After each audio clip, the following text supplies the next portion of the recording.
Hi, everyone, and welcome back to the Project Flux podcast. Today on the spotlight, we are very lucky to have Dale Sinclair, who is the UK Head of Digital Innovation at WSP and also the Global Lead for MMC at WSP. Dale, thank you so much for coming on the show. You're welcome. Delighted to be here. And we've been on a few panels together, and I think there's a few panels in the future that we're going to be appearing on together. So I know that you know a lot about what's happening, and it'd be really, really fantastic to get your thoughts on a few things. So we're going to talk about AI in general. We're going to talk about your passion of MMC and what actually AI means for MMC. But before that, just a little bit about you, really. And I always like to start the conversations asking people what they're currently thinking about, particularly in terms of AI.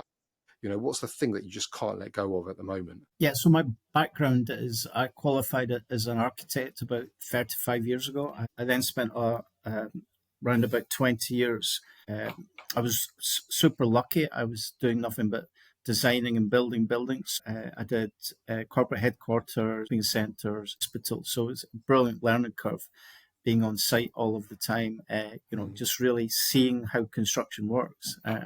I think that's something that's missing from the kind of, if you like, the armory of some of the younger guys, because design and build has taken that away from what we do. And then after that, I had my own practice, and we did a lot of hospitals with a joint venture we had with the US. Always been keen on collaborating with others. And then about 12 years ago, I went to ACOM, back to super big practice. And then, of course, 4 years ago, went to WSP. And we've been having a fantastic time. The team's been building up, and we're rolling out what we call our kit of parts approach. And I'm sure we'll discuss that. So I'll not say any more about that. Yeah, we'll keep some of that up our sleeves. Yeah. Fantastic. And it's interesting what you said there, because I wholeheartedly agree with you that I think a lot of people have lost that ability to really understand the fundamental skills. And I guess one of the bad things about AI is that there's a danger we could lose that even more as the machines start taking over more and more of the processes. I couldn't agree more. I think one of the biggest changes we'll see in AI is the heuristic knowledge that we use today. All that tacit knowledge in our minds will slowly get embedded into expert systems. So I definitely see that as one of the big challenges. And one of our biggest initiatives is around making better decision making. So it's interesting. I see a lot of people, when they think about how to use AI, really just optimizing what they do rather than trying to take a step back and look at how the overall process might change. Yeah, that's interesting. That's something I wanted to come to, actually, and we'll talk about that in the next segment. But before we do that, there was something that struck me. I think you've been called a pragmatist, pragmatic futurist is the word I saw, which I think is really interesting way of describing somebody. But what does that mean to you in the real world of projects? Well, I suppose I am a great believer that, again, if you go back to this point about optimizing today, I think it's absolutely essential that if you're going to drive effectively into the future, you need to set a vision for the future. And that's, I suppose, what I've been doing the last 10, 20 years, trying to think ahead and then mapping out the steps to that vision of the future. I think just trying to nudge yourself forward is not really the way to get a comprehensive shift. And of course, for years, we've been talking about, are we evolution or, are we just kind of, is it kind of evolution? What's it, evolution or revolution? That's the word. Yeah. Evolution or revolution. Reminds me of that Alan Partridge sketch. Yeah. And I think we have just been evolving, but I do think AI is what will bring that paradigm shift that I'm always talking about. But of course, a paradigm shift is something that's completely different to the way things were before, and so it does become hard to predict it. But back to what is a pragmatic futurist, I suppose it's about being on the tool. So I'm involved in all of my projects at the coalface. And so it's fantastic trying to shift the dial on what we do.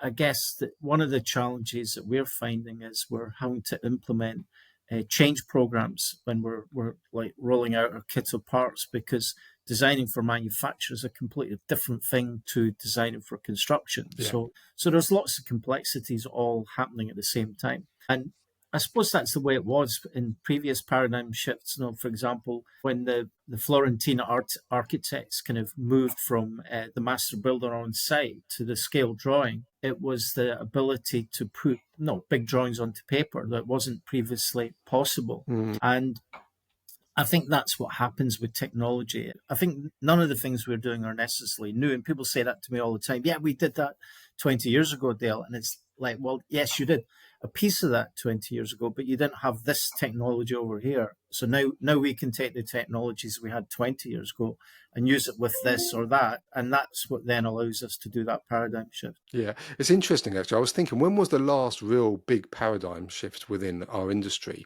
Because there's, like you say, we have progressed. If you look back over 20 years, there's definitely things we're doing different and things have improved. But fundamentally, it's just doing the same thing faster. But when Yeah. would you say the last big change was that we could make a comparison to? I think the last big shift was at the end of the 19th century when a lot of the building systems were invented. The Bessemer process was invented for steel. Otis invented the lift. Mm. The lighting was invented. So I see it as a rise in the systems and the engineer. And that manifests itself really in New York. And it's funny, I was watching a program, reading something the other day about the Empire State Building. We Mm. still don't build any faster than we I did know. It's for the Empire crazy. State Building. And it was a great book that I'm reading just now, and it does talk about, well, why was that project so successful? And it was because of that repetition that they had and that learning that they had as they went from one floor to the next. But I think that was the last paradigm shift. Dale, you talk about paradigm shifts, and with your experience, you have gone through a lot of industry change. What's one lesson from the past that we've forgotten and we should actually remember? I think the biggest lesson to me is that it's really hard to change previous paradigms. The example I use all the time is back to the Florentines. The scale drawing was such a powerful paradigm that it sort of CAD. When we started in CAD, people will say, well, can we get your drawings? And we're like, well, why do you need drawings? But everything's full size. And Yeah. of course, and what we found was that we were forced ultimately to do scale drawings. And it's that way today. So we do these amazing 3D models, but the scale drawing is still the go-to thing that gets Mm. marked up. So that's the biggest challenge, is changing people's behaviors from things that are really old. So like I say, for me, the challenges are not technological. The challenges are always cultural. And how do you change people's behavior? So as I say, I remember 30 years ago, we did the human on the drawing board versus the CAD and who was going to win this competition. There's a bit of humor involved in it, but it was to get the point across that ultimately CAD was going to be faster than the drawing board. So we have to do all sorts of things to convince people to change what they do, because people are really reluctant to change what they do. And of course, I would argue that things have become much, much complex in the design process because of the effort to decarbonize. And therefore, it's even harder to learn just one more thing, because that's what people say. Well, you want me to learn just one more thing. So I think the AI side of things is part of that. It's like, well, wait a minute, you're asking me to learn something else. It's like, well, yes, but this will simplify what you do and it will take away some of the heavy lifting. I think the future will be very exciting because AI offers that ability to kind of just simplify what is becoming a more and more complex process. But the biggest lesson, as I say, is that how do we change people's behaviors and get them to change when they're already overloaded with all the things that are the things that are coming at them. That's been a consistent theme, certainly over the last few months on this podcast, from various guests from different industries as well, saying that, the technology is there, the technology is very accessible, but it's the cultural change. There are the people who are on the journey and they're well ahead, and there's those who are reluctant, and sometimes that they're reluctant intentionally because there's a fear. But like you say, Dale, sometimes they're reluctant because they just don't have any more time. But my concern is that split between the haves and the have-nots. Those who are on the journey and those who aren't are going to get bigger and bigger, and then it's going to be quite a big wedge between different skilled people in the industry. I'm not sure. I think there's always unintended consequences when you have a paradigm shift. For example, if my hypothesis is right and AI simplifies the design process and takes away all the drudgery. Mm. There has to be a view that, well, all that's left is really hard stuff. But actually, sometimes if you come into the office in the morning, you're like not up to full speed, and you say, well, I'll do all these. So all these tasks, the tasks that you do, The grunt work. yeah, well, they've disappeared. So only the hard stuff is left. And if only the hard stuff is left, then what does that actually mean for work? Can we actually work 7.5 hours a day of really hard stuff? And so those are the sort of questions that we need to ask. But I think the really exciting thing for me is I see two shifts that need to come before AI really kicks in big time. And the first one, which we'll come on to, is changing from construction to manufacturing.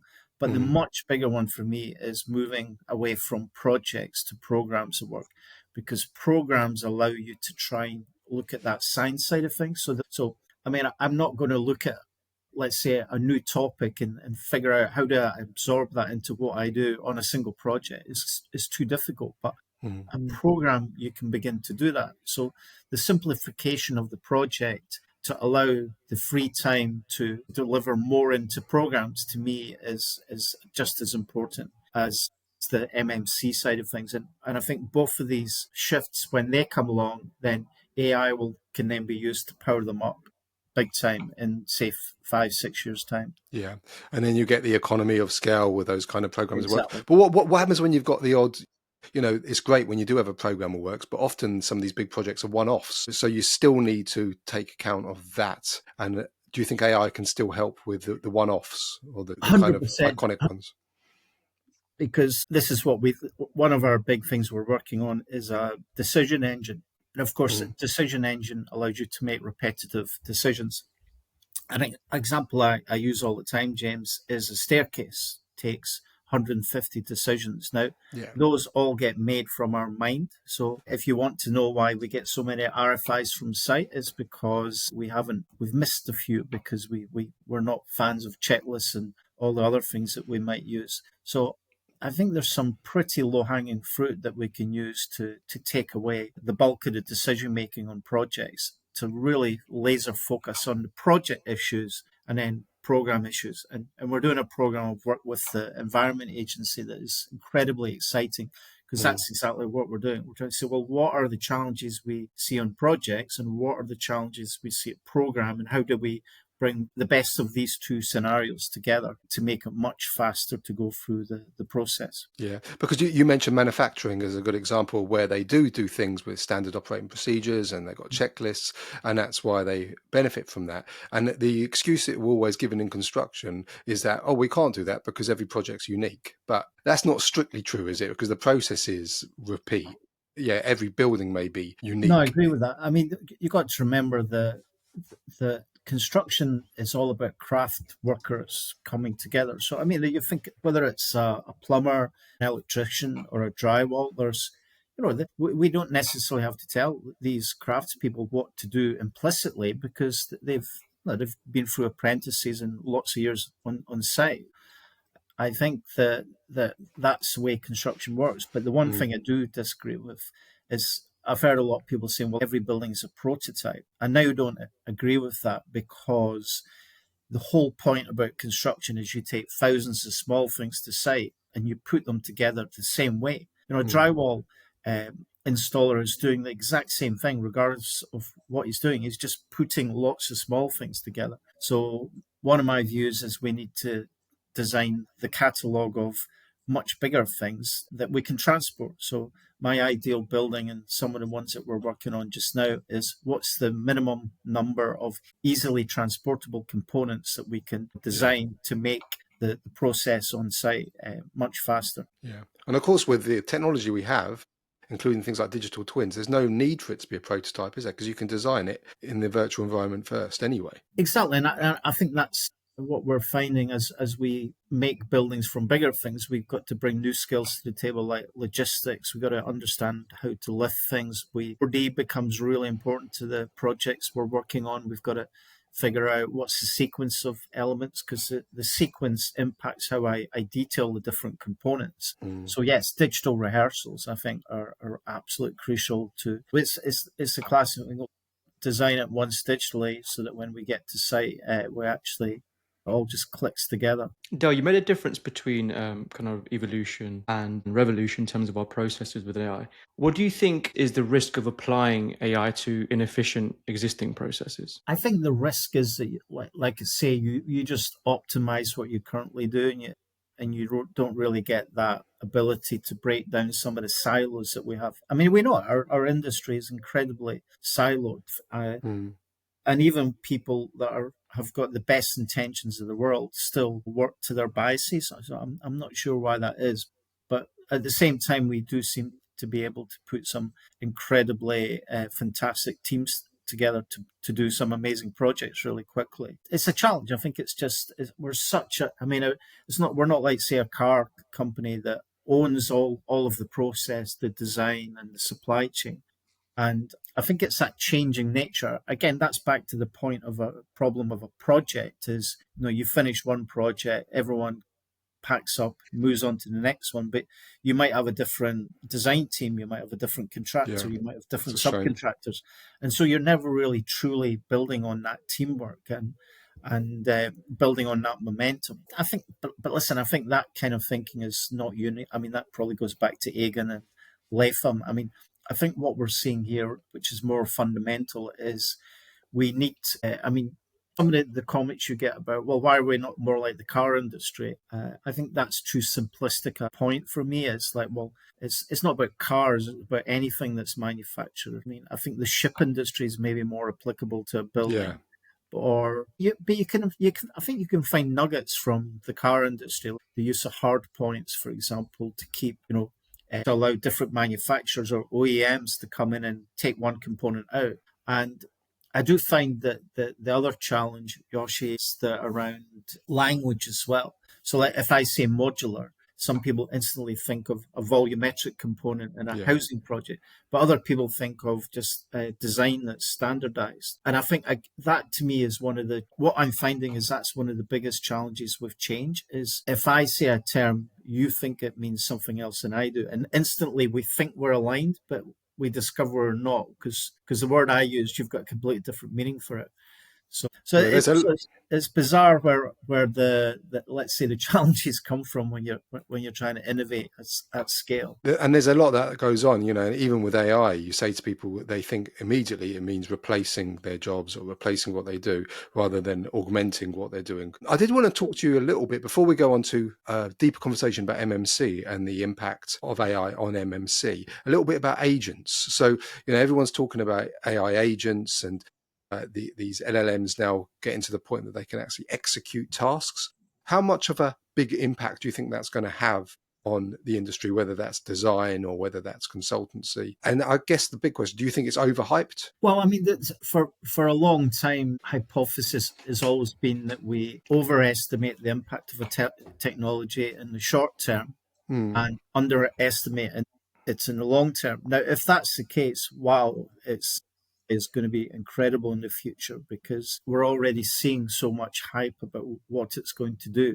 But I think the things I see today is, okay, so I can get some really cool and concise notes out of a meeting. And, if I then mine that data, I can ask it all sorts of different things. I think that is incredibly useful, but I don't think that's creating new knowledge. And I think to make buildings differently, we need a new knowledge set, which doesn't exist. So the challenge in the short term is that the data's not there for AI to mine. So we need, and that's back to, and the two pieces of the jigsaw are the shift from construction to manufacturing and the shift from projects to program. So the data sets for those two, each one of these could be a paradigm shift in its own right, but we're doing both at the same time. Yeah. Can you talk a little bit more about that? Because we talked about the second one, but a little bit more about what you mean by the shift from construction to manufacturing. Yeah. So today we take thousands of small things to site and put them together, as I've already said. But I think in the future we want to take larger things to site. But what also the things that we make in a factory just now all tend to be done in small batches. So let's say I've got a residential block with 100 toilets. The architect will issue the toilets to the contractor. He issues them to a toilet pod supplier who then does a set shop drawings. So there's this delay all the way down the line. Now, imagine if that toilet pod could just be configured early on in the design process, and cost known, we're then setting up that roadmap to aggregation and economies of scale. So the current process to me is really inefficient because it's all about small batches, and it's not really about trying to get to a point where manufacturers, for example, are making things to demand. So that it could be, in the ideal world, the toilet pods for my project are being made today before I've even designed them. And at the last minute, maybe things like tiling and so on can be configured. So it's a completely different process. And what I sometimes do is just point to people, look, just think about how other manufacturing businesses work. Like IKEA, for example, you can go onto IKEA website and configure your kitchen today, and you've got your customized component. But the boxes for your kitchen are sitting in a warehouse today. So it's not as if you're not actually inventing the whole kitchen, you're configuring it from that catalog of components. Whereas there's companies where you can actually do a shelving system, that's customized, and you can design it using an interface on your just a web browser and order it, and then 2 weeks later this custom shelving comes. So each of these is slightly different, and it's how design interfaces with manufacturing that I think becomes really important. But one thing that we're seeing, the one big trend that we're seeing in manufacturing is it's not about repetition of, let's say, the products that came out at the end of the 19th century in the Industrial Revolution, ceramic sinks or WCs or taps or door handles. It's about the repetition of process. I think that what we see happening is that front-end design automating into the manufacturing process, but the products that can be done can be actually customized as long as the process is the same. And that's very different to designing for construction again. So, and of course, manufacturing has lots of different machines and lots of different processes. So we need to really stop thinking like people designing for contractors to construct and people designing for manufacturers to make in the factory. So we need to understand those processes. But I think the biggest barrier for me at this point today is design and build forms of procurement, because those are, don't get me wrong, they've done design and build has been absolutely incredible for trying to stabilize time and cost, but it hasn't reduced time and cost. So I think that's something that we will need to see tackled as we move to more manufacturing-led processes. Just for those listening to the podcast, because not everyone listening is from the construction industry, can you just describe what design and build is? Oh, yes. So what happened, I guess, 20, 30 years ago, clients got incredibly frustrated because it was very difficult to have, let's say, a predictable handover date and a predictable cost outcome. So design and build was brought in to try and stabilize that. So when the client went into contract with the contractor, the contractor had to complete the design. And I guess the amount of design to be completed would vary depending on client. But the client was essentially signing up to a lump sum figure and a kind of completion date, unless, of course, they were to change anything. It was a game changer in the sense that it did begin to bring much better predictability of time and cost outcomes. Why is that? No, but why is that? Why does it bring better predictability of cost outcomes? Because you're essentially, the contractor is going into a contract where he has to build X, and unless the client varies that, there's no reason for the contractor to come back and say, well, sorry, I need another £100,000. And the thing about traditional contracts is every architect's instruction, which was the vehicle for change, arguably changes the cost. So what happens in a traditional contract is that, the cost has always been updated. And of course, I mean, it's been long known that in traditional contracts, contractors would bid low to win the job because that's at lowest price kind of contracts, and then try and make some of that deficit back up through claims. And that was the kind of culture that design and build was also trying to eliminate. And finally, the other part of that was around a one-stop shop. If there was any defects in the future, the client would just go to the contractor. Because traditionally, I guess, and for people who are maybe in the IT industry or other industries, it's a difficult thing to get your head around, that you then basically enter into a contract without a fixed date, particularly, or a fixed cost. Or you might have a fixed cost, but you know that was going to change. That was effectively the lowest price. It was only going to go up. So the design and build did help to kind of bring some certainty to the process. But in terms of the whole And I agree with what you say about moving to this more manufacturing kind of strategy is going to help. And I guess it's more AI friendly as well.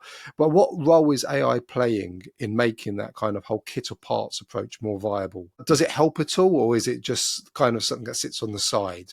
It's sitting on the side today. I mean, there are some architects using AI, for example, as part of their parametric tools. We've Yeah. got some tools that back into LLM models, but again, they're just looking at pieces of the process, not the whole process. So they're optimizing bits of the jigsaw, but they're certainly not creating the kits of parts. We're finding that good old-fashioned design skills and creativity is what helps us shape the optimum kit of parts for a client.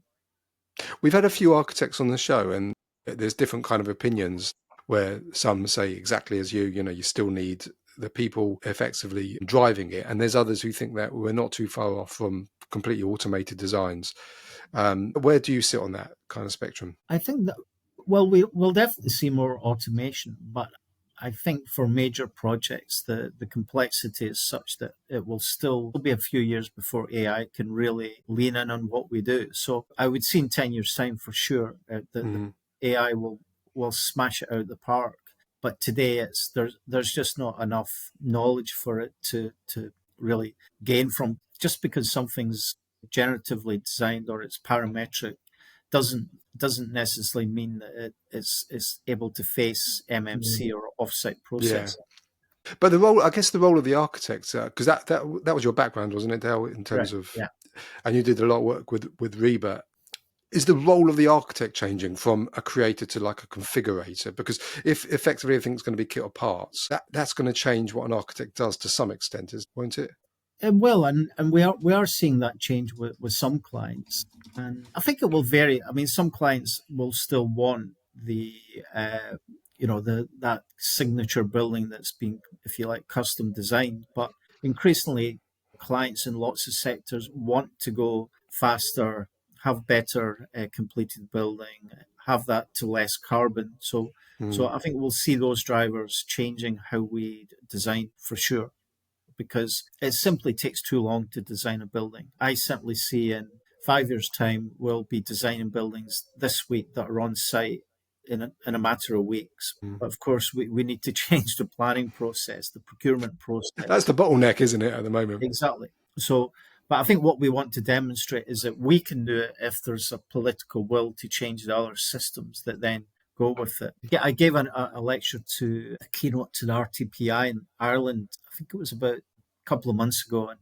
what I said to them, I checked their charter before I did the talk, and I discovered that one of their goals was to boost economic activity in Ireland.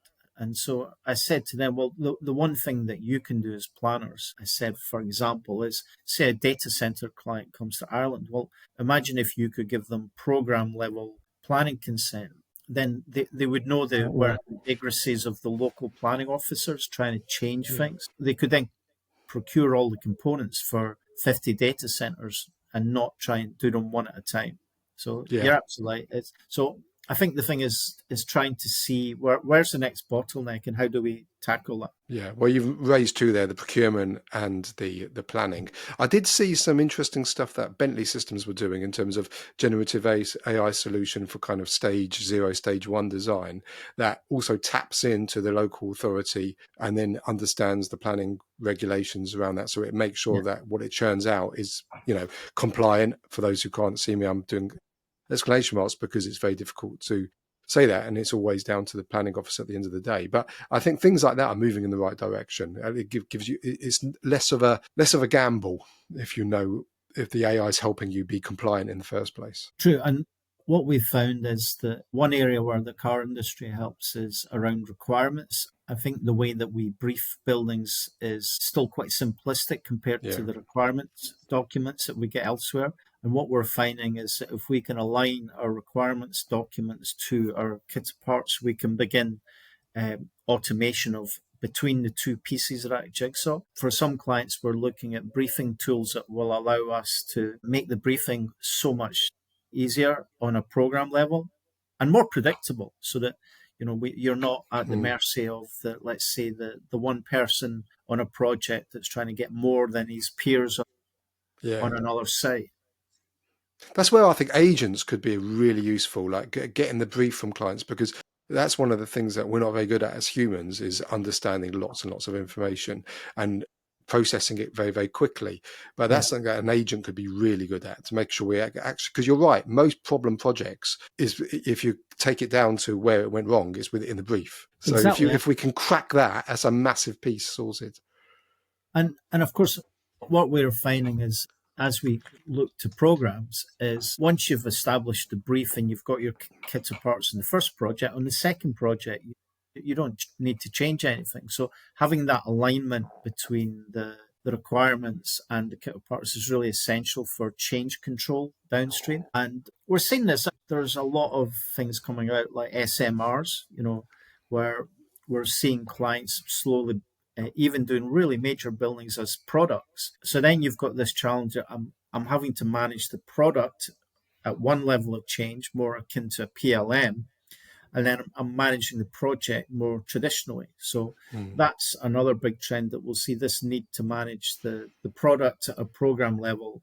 And then, I mean, imagine if there was a 3-year design period and something changes in the product, then you've got all that challenge of, well, hold on a minute, are we going to take this product change into the project when the project's halfway through? I mean, it's when a car takes 90 minutes to do on the production line, it's a completely different kind of product to customization process, if you like. Dale, you mentioned creativity, and you said that creativity, is conducive for the kit of parts approach.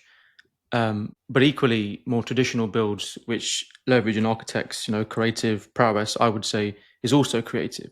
Can you explain the nuance of creativity in terms of how it's useful within a kit of parts approach? Yeah, so with the kit of parts, what we're trying to do is we're trying to find we're trying to find what's the minimum number of parts that we can take to site. How do we put those together? So the creativity is in the creation of these larger sub-assemblies. And I think that is creativity, because it is a design process. And it's also acknowledging that there are constraints. It must have been at least 20 years ago, I read the book Lean Thinking, and I still remember today the story about how Porsche nearly went bust. And there was a big disconnect between the designers and the engineers on the shop floor. And, after they went through their whole kind of, let's say they re-engineered the business, the engineer would go up to the designer and say, what are you thinking here? This is going to take me 10 hours to make this. If I just move this little thing here, I can do it in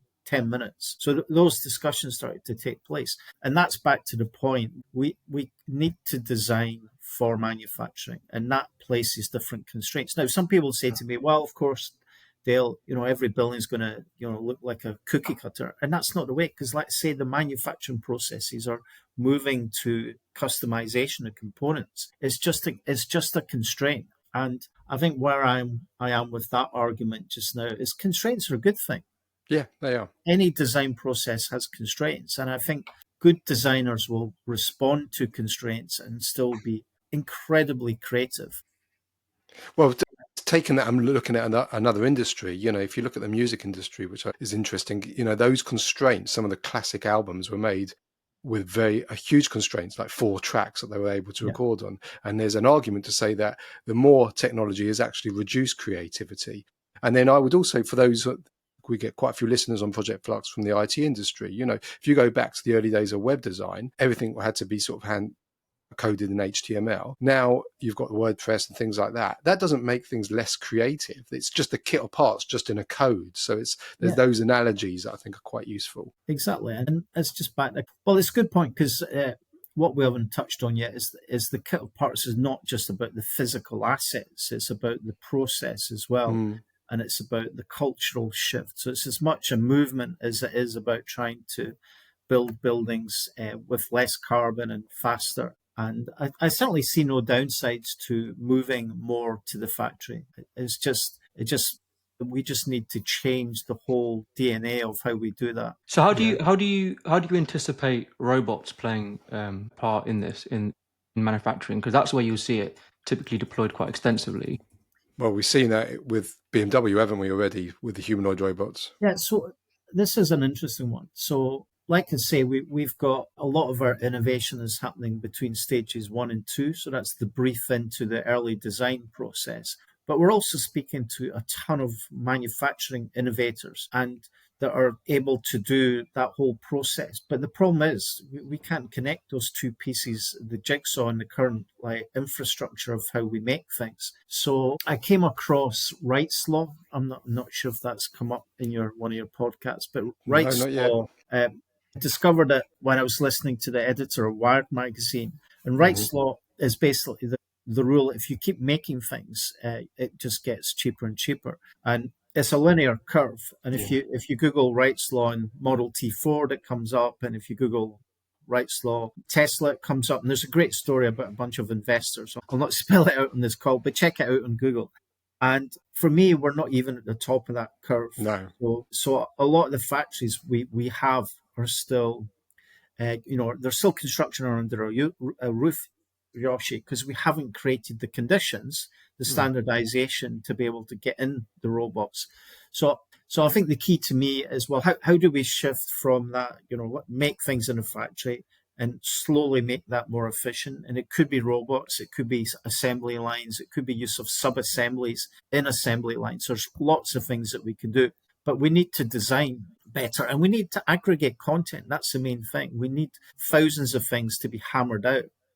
I mean, the anecdote used to be there was a company doing walling, had a walling robot, and the anecdote was basically every Tuesday night it got switched off because it had done its week's output. And that's the key thing. If you're going to drive productivity through use of robotics, you need to get into that 24/7, 7 days a week kind of manufacturing mentality. Lights out, as they call it. Yeah, that's crazy. If you've got a robot that can effectively get over a lot of the human issues like sleeping and eating, and then you turn it off, that's ridiculous. Well, it's more than that, because if you build a factory for the human, you need canteens, you need toilets, you need car parks. I mean, a factory for a robot just needs a power supply. And some batteries. And we've seen these things actually change the batteries themselves. Yeah, the new humanoid robots, it's amazing. It literally backs itself on, changes its battery and keeps going. Yeah. What a fantastic worker. But listen, we're getting towards the end of the podcast now. So we like to finish by some kind of more personal questions and personal insights, if that's okay. So just a few questions before we round off. So the first one from me is, what's something you've changed your mind about in the last year? What's something I've changed my mind about? I guess I change my mind about things quite often today because I see changes happening so fast that I think you need to be quite agile and not locked in. So I suppose I would argue there's lots of things that we're looking at that I haven't changed my mind, but I've got an open mind in lots of different points. I am a huge fan of serendipity, and I love it when things just seem to happen accidentally, and it happens more often than you think. So, for example, all the books I'm reading are all quite diverse, and I just find that if I tried a structured, like I say, every book I was reading was on AI, I think I would just have a narrow focus. So I love to just look at across lots of different things and just find things by accident. So true. So I don't think we're changing our mind. We're just learning super fast. We're learning. I love what you said. Yeah, you've got to have an open mind. I think that's the key. And even though you can hold some values, there's obviously we've all got our values, but you've got to be able to change because things are moving so fast. You've got to be. Yeah, you've got to be inquisitive until you've got, you've actually. I mean, I suppose what we are, we're inquisitive on projects until we've done something, and then we've got the learning, and we could go, oh, well, that didn't really work well, or wow, that was slightly different than we thought, and we just keep redialing in what we're doing, as we learn more and more from our various kit of part projects. It's kind of like the saying, though, that your deepest beliefs are the ones you should question the most. You need to be quite curious with these sort of things. But just talking about books, so you've published books on leading design in the digital age. What book changed the way that you think? Well, funnily enough, and I remember exactly when I bought this book. I was at Gatwick Airport. Must have been 10 years ago or something, and I was looking for something to read on the flight, and I bought this Harvard Business Review on decision making, and I read it over the holiday, and it just blew my mind about how little we know in our business about making decisions. We are horrible at recording decisions. We might record what decision was made, but we very rarely record why. And I think one of the things that we're, as a team that we do quite well just now is we look at options. So again, we don't dismiss options. We lay out all the options and maybe find the boundary conditions, then come in and say, right, well, maybe these are the three options that are most likely to work. So we'll do pros and cons, again, to try and get a feel. And then we'll do a scoring system so that we're moving from subjective to objective. And I think that's really important in a program environment, Yoshi, that you've got that kind of recording of why a decision was made. Then, of course, in the future, if you've got, let's say 10 projects or 100 projects have got that rigorous recording of why decisions are made, then it's game on for the AI, the AI agents, because now you've given it some proper content to get its teeth into and to study. So, and that's back to my point. I think you have to think about what is it you're trying to do? What is AI being used for? And there's no point just say, oh, we're going to use AI, it's going to change the world. It's like, what is it going to be used for? So I still do a lot on decision making, and that was definitely after that. I think I bought at least a dozen books on decision making, and I still do. So I think effective decision making is really important. It'd be great if you could give us the link to that book, and we'll put it in the show notes so people can find out what you were talking about. So one last question for me before we wrap up. What's the one question that you wish we asked you that we haven't? What's one question? I suppose the one question would be, where do you see things being in 10 years' time? There you go. Please give us your answer. Now I have to answer my one question. So that's us being so lazy where you can even ask your own questions. As I was thinking of that question, I did come across that maybe I was going to get asked it. So yes, I think it's quite interesting. If you sometimes look back at things that I was doing 5 or 6 years ago, and I think things change much slower than we think. So I still think the logic of what we're doing about moving to manufacturing from construction, moving from projects to programs, and then AI kicking in will mean that we will, in 10 years' time, we will definitely have a paradigm shift in the way that we do things. But I don't see that as a threat. I find that incredibly exciting because we'll be able to deliver more projects. We'll be able to deliver more science into projects. So we'll be able to make our buildings better, new materials, less carbon, and so on and so forth. And on the projects, we'll be laser focused on the things that will make a difference. So I'm incredibly excited about things in 10 years' time. I think it'll be we'll do things much faster, much more effective. But bizarrely, we will have more customization and so on. So I think overall we'll have shifted away from that incredibly painful and slow design process and construction process today to one that is incredibly fast, but actually better. So I hope so. I'm really excited about the future. And that's a really optimistic note to end on. Dale, thank you so much for coming on and giving up some of your time. It's been a really, really interesting conversation. We could have gone on for a lot longer, and I'm sure we'll ask you back another time. But thank you so much on behalf of myself and Yoshi and all of our listeners. Really, really great insights. Yeah, no, thank you very much, and speak soon. Project Flux is here. That's a wrap for today's episode.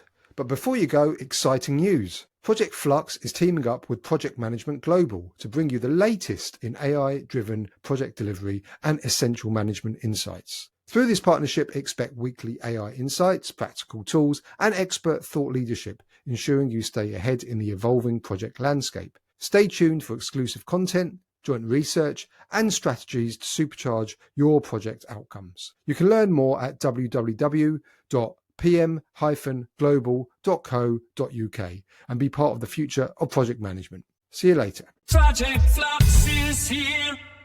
Just want to give a big shout out to our sponsors, Construct AI. For anyone interested in looking at Construct AI, the link's in our show notes. There's a free tier that you can play around with. Yoshi and I have been using it for a good year since it was originally launched, and we get a huge amount of value out of it. So I thoroughly encourage everyone to go onto the Construct AI site and have a play around. Cool. And guys, before we sign off, please don't forget to share, follow, and like all of our stuff. So that helps us to engage with you and understand a bit more about what you want, so we can bring it to your doorstep as early as possible. See you later, everyone.